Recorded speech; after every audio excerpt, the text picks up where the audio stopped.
bit of background, and this won't be new information to most of you. This is knowledge that's been around for at least 10 years, probably a lot longer, but in the sort of academic research literature for a decade or more.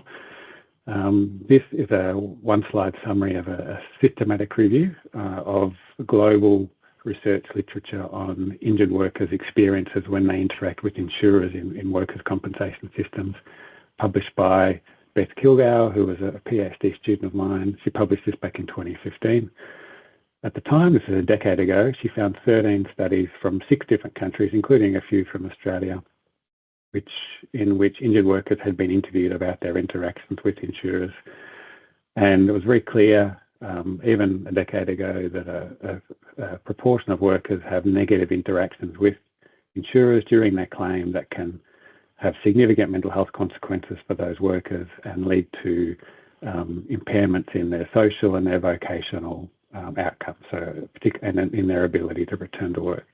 And Beth kind of described this in this paper as this sort of negative cycle that we sometimes see occurring in these workers' compensation processes, where it might start with a worker entering the scheme with a psychosocial issue, which might generate a question of legitimacy of their claim in an insurer, which might lead to adversarial interactions, which might contribute to that person having difficulty getting a diagnosis or accessing healthcare, which might delay treatment or make treatment more challenging to get, which might lead to the injury becoming more chronic, which might then generate some more psychosocial consequences. And sometimes we see this sort of negative interactions occurring and people getting stuck in this downward spiral.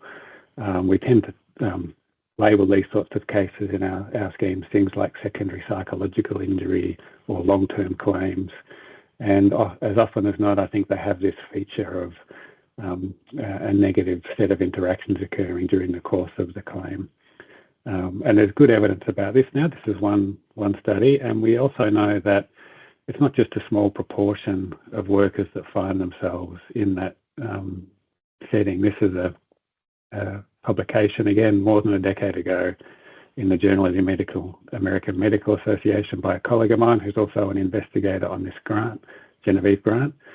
And she showed that up to 1/3 of Australian injury compensation claimants rated their claims experience as stressful, and that those reporting it was stressful 6 years later had higher levels of disability, poorer quality of life, and higher levels of anxiety and depression. And the sort of specific statistics and sources of stress are in this table on the right.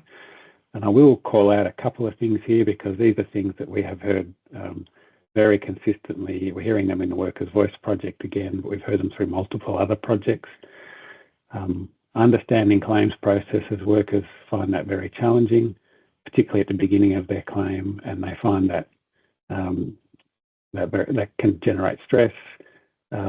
Time taken for claims decisions to be made, where that's delayed. 30% of people reported that as a source of stress in this study.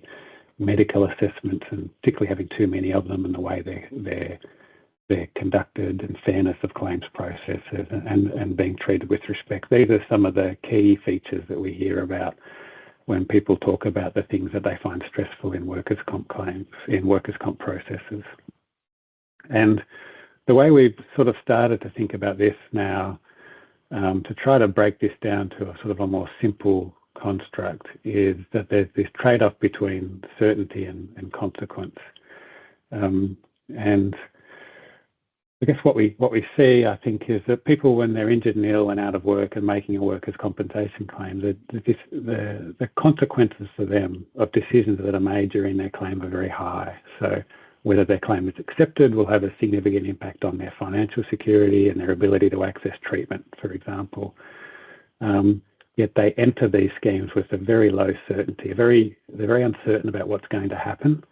And so we get into this situation where we don't have high certainty and low consequence. If that was an issue, we wouldn't be very anxious or stressed if we were in a situation where something was very certain and the consequences for us was pretty limited.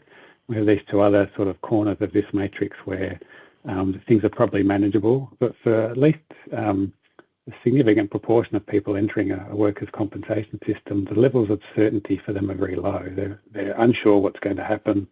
They don't know what the consequences are going to be, but they know the consequences will be high in that, you know, their income and their treatment and rehabilitation are sort of dependent on decisions made by others.